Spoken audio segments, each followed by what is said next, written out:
It's my passion. It is literally just my passion about wanting to keep it the best festival, and nobody will persuade me that it isn't the best festival. It is, and it's wanting it always to be relevant to that particular audience of school leavers, young university, young apprentices, young people.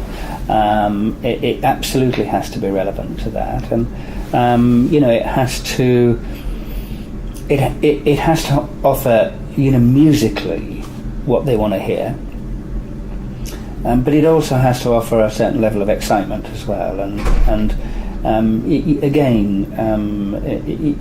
Reading Town Council, Reading Borough Council, they very definitely contribute to that. Thames Valley Police contribute to that. They know what Reading Festival is, and they don't want to change it. They don't want to make it something different, which is fantastic, really.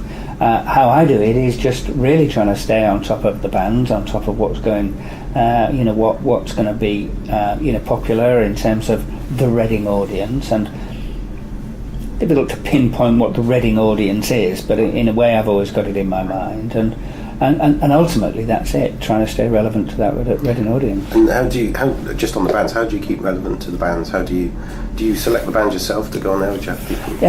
Well, not certainly not all of them by any means, but certainly there's three of us that work very hard on the sort of musical shape of particularly the headliners of the main stages, and the Radio 1 Enemy stage, the Festival Republic stage, the shape of it in a way, and then there's one particular person who's the talent buyer, the festival booker, that actually then puts the bill together once we've created what is the main look of the festival in a way. So certainly the headliners, there's three of us participate in the decision around that, and then it starts to take shape from the headliners, and that's how we work it at Reading Festival.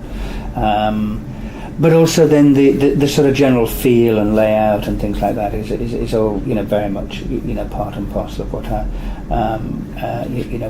want to look at. And this year we're going to add make the dance stage a 3-day dance stage, and it doesn't mean that we're going to have less rock music there or less guitar bands there or anything like that. I mean, it couldn't be further from the truth.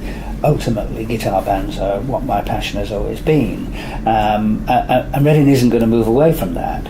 But it is going to add dance music, because actually the people that go to Reading Festival want the guitar bands as well as the dance music, and so it's going to have more hip hop, but younger hip hop, not necessarily just the sort of celebrity New York LA superstar hip hop. It's going to have young hip hop that's coming out of the young UK, because actually I find that that's a really growing scene. I find that's a really exciting young scene, in a way that dance music was an incredibly exciting young scene in the late 80s, early 90s, and actually I feel hip hop's at that UK hip hop's at that stage now, actually. So I'm going to add that in, but again, not detracting from the sort of influence of guitars, and that's absolutely where I'm at, really.